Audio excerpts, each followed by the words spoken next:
Actually, I don't want to go up there. That looks really washed out. Holy shit, eh? Look at all this rain.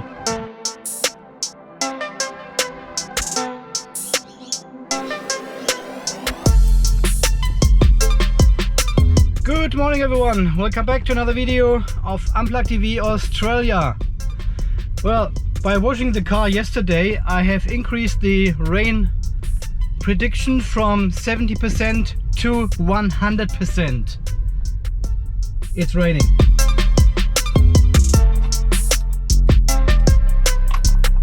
And we also have only 26 degrees in the battery.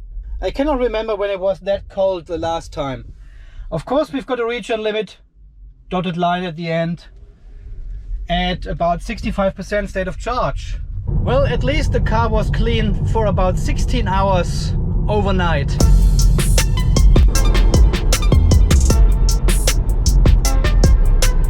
Well, if you don't know that, the car actually has no rain sensor. It is always, all the rain recognition is done with the cameras. It gets all the information from the neural network. So it's asking the artificial intelligence, is there rain or is there no rain? And compares the picture it sees with a million other pictures it has in the network already. That seems like a stupid idea at the moment because rain sensors are very cheap. And why wouldn't you spend something and put it in the car which has been used in other cars for decades? But eventually it makes sense because you don't need any additional hardware or something, you just need cameras. And then asking the neural network, what do I see? What is happening here? And you get the answer in a millisecond from the network and it keeps learning by itself. 7 o'clock in the morning and 22 degrees only outside with predicted 22. And here we can see it again. We've got 27 degrees going into the battery and the battery has only 26.5. So we are heating up the battery now to overcome this regen limit. So we are going off the highway now and I'll do some full regen and see if we can actually reach this limit at all. Okay, taking my foot off now. Yep, we're reaching it, reaching the limit. 55 kilowatts max I could see on the dog. Yeah, I mean, this does not matter at all. The braking is so strong still. That's the darkest morning ever. The headlights have not turned off during the whole trip. So we have arrived at work, 27 degrees in the battery and 29 is the inlet. So it's still trying to warm up the battery. We still got a regen limit. Max regen power 56.5 kilowatt. This is the maximum I can regen. And that's what we have seen on the dog when I braked coming from the highway. So charging to 60% only. The nominal full pack has increased again from 50.7 to 50.9 this morning over the last week basically. So it seems like it's enjoying the 60% charging for some reason, and the nominal pack capacity increases again. Not sure how to read all this.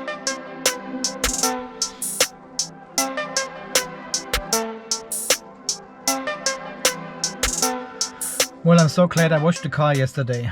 Otherwise we wouldn't have rain yet. Well, so when I washed the car yesterday and hosed it down with a water hose, I could actually see still the influence of the shine armor on top of the roof. I treated the half of the car, just the driver's side, before Christmas. And now we've got beginning of March. And you can still see the repellent even in here. Look how different it looks from the inside.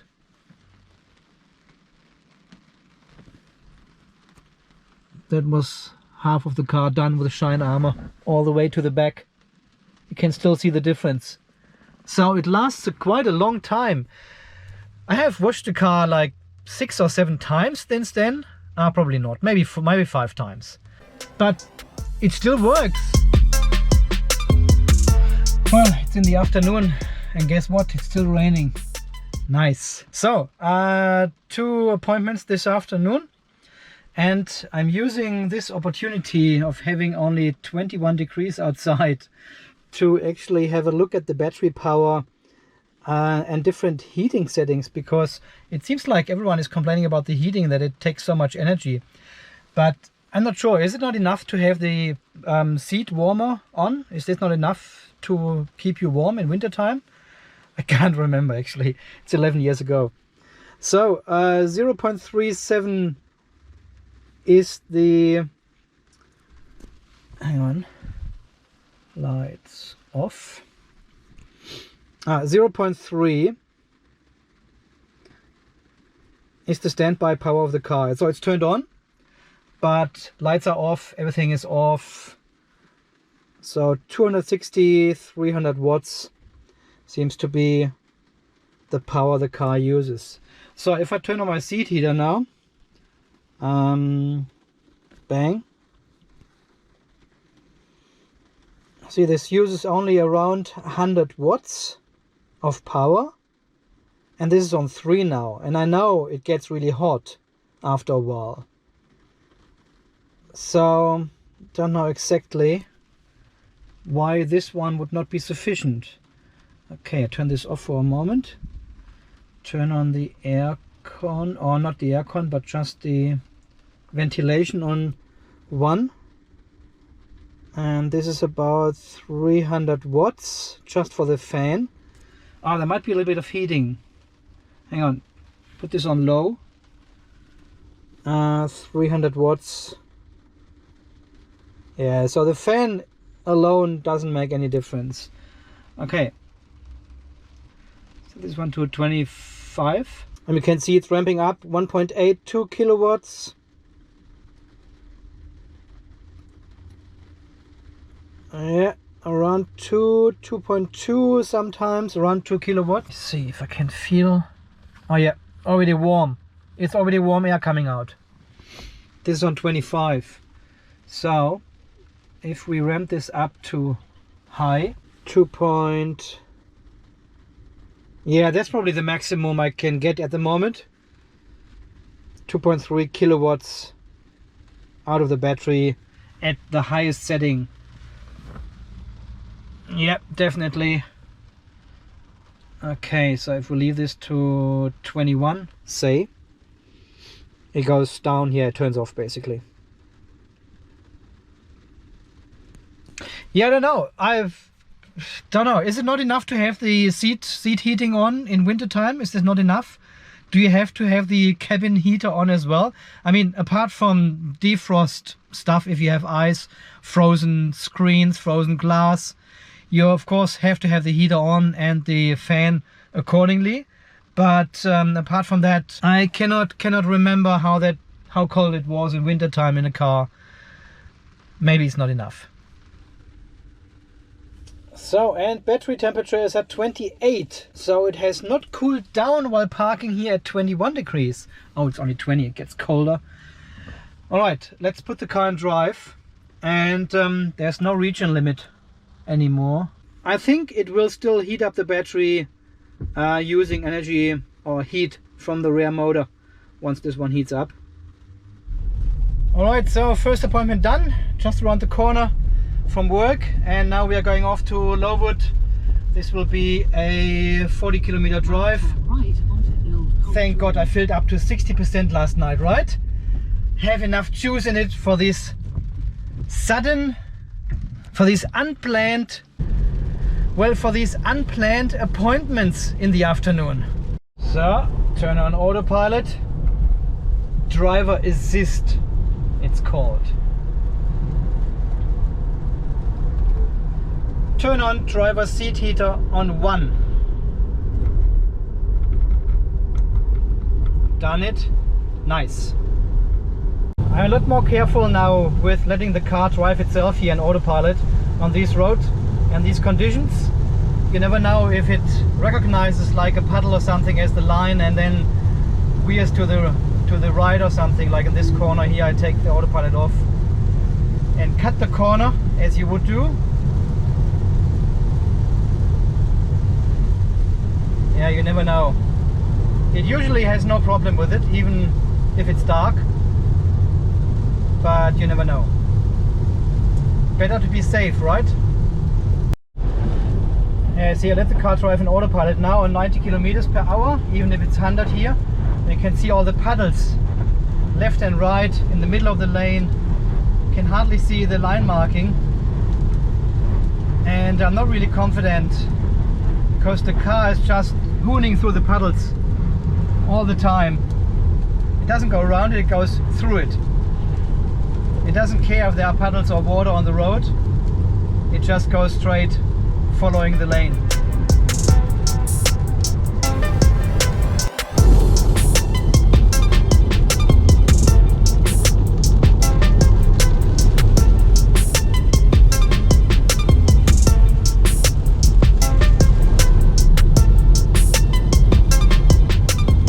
So I turned it down to 85. 90 is a bit too fast on these roads.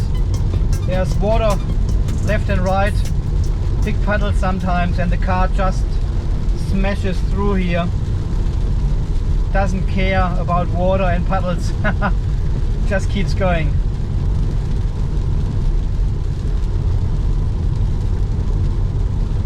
I've got my hand firm on the steering wheel here. Really, I'm prepared. You can turn it down more. 75 on this curve.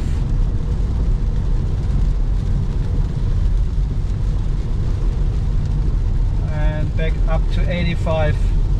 These conditions. Yeah, you can feel it pulls to the side if it comes into the water.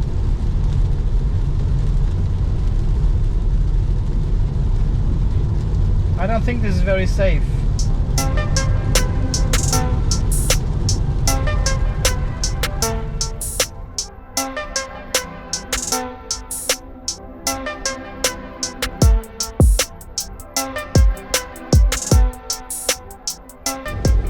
Yeah, so as expected, the car has diverted some heat from the rear motor to the battery and has warmed it up to 30 degrees now. Yeah, I'm really looking forward to our winter here. Well, winter. And observe the battery temperatures and what actually how the car performs then with higher regen limits, cold battery, limited range. All the negatives you have in an EV, you know. That's why people don't buy EVs. I'm really looking forward to experience all that very soon. Now, it takes another 3 months maybe, at least. That's number 30. That's not number 68. And there's water everywhere. Don't know, I don't think I'm in the right location here. Actually, I don't want to go up there. That looks really washed out. Holy shit, eh? Look at all this rain. Okay, I need to check my mobile phone. The navigation sent me to the wrong location here. It's just around the corner, but it's not... That's not where we have to go, thankfully. Just need to turn somewhere. Oh, here is good. Okay, so what I want to do now is I'm going home, of course, which is 24 kilometers, and we've got 166 kilometers left in the battery. I will turn on the heating, turn off the heating. I leave this one on the windscreen, so we've got some ventilation. It doesn't fog up. No heating, no seats. Nothing is going on, and let's see if it actually goes down by 24 kilometers. How good is the prediction in this car? Okay, let's do this. So in theory we should arrive at home with 142 kilometers. Is that correct? Ah, it wants to go this way. Okay, we just follow the navigation. Ah, it goes the same way back. All right. Ah, so far so good. 4 kilometers down of the battery and 4 kilometers traveled. That feels like in the good old PHEV times, really. Driving far under the speed limit, let the car coast, try not to use any excess energy, accelerate like Miss Daisy. Feels so good.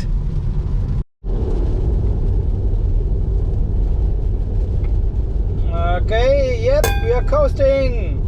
0 kilowatts. Coasting. That's exactly what I would have done with the PHEV here as well. 131 watt hours since we turned on the car from the customer. So we have now traveled 14 kilometers and the battery is down 14 kilometers and have used 134 watt hours. But this is 135 is the typical consumption the car calculates the available distance with. So we are right on the typical consumption, and that's why it matches. If you drive a little bit faster, a little bit slower, it won't match anymore. Because this is not reliant on how you drive. This is a fixed, constant value of 135 watt hours per kilometer. Well, of course, the rain and the wet road cause a bit more friction and uses more energy. So we have an increased consumption, of course, of that, but still 132. A little detour. I have to go to the post office, pick something up, and we are turning here. This will cause a bit more kilometers, I think. Yeah, 1 kilometer, 1.3 kilometers more. It was 1.4. Okay, we have to take this into account in our calculation.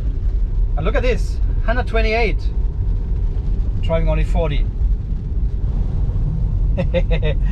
I really remember these times when we did the PHEV challenges, had a little appointment after work and drove like Miss Daisy and Barry in one person.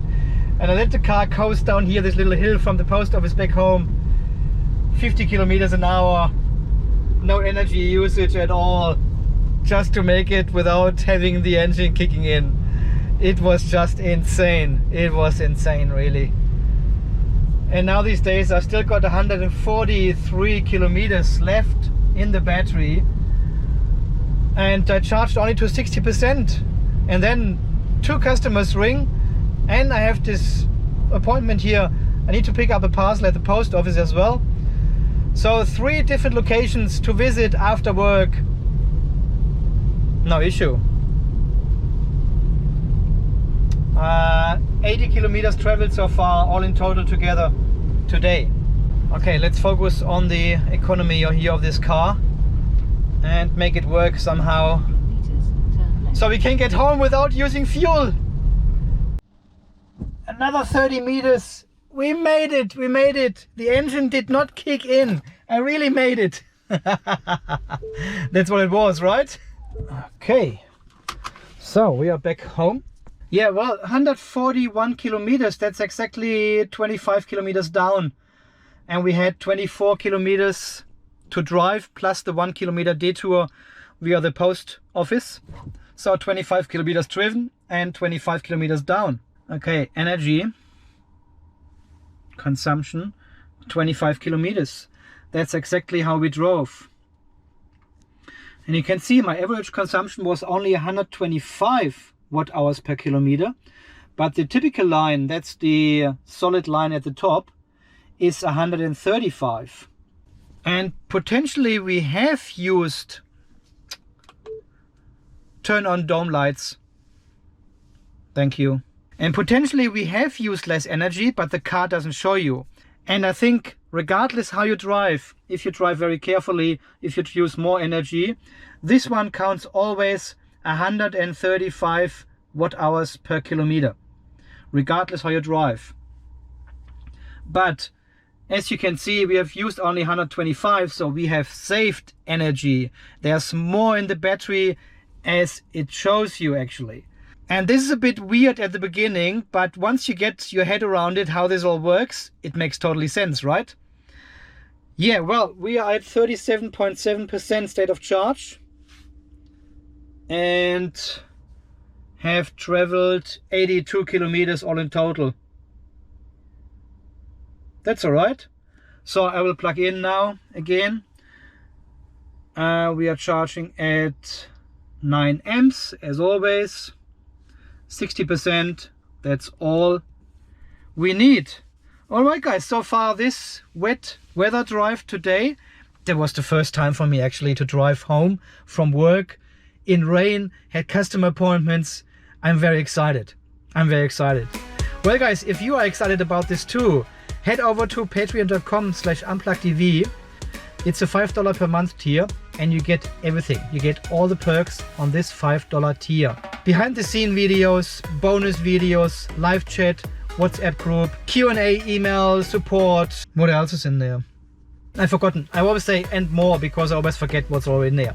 And there's more. So head over to patreon.com/unpluggedtv. Sign up for $5 a month. You're coming closer to me as my wife does. All right. See you in the next video, guys. Stay charged. Bye bye.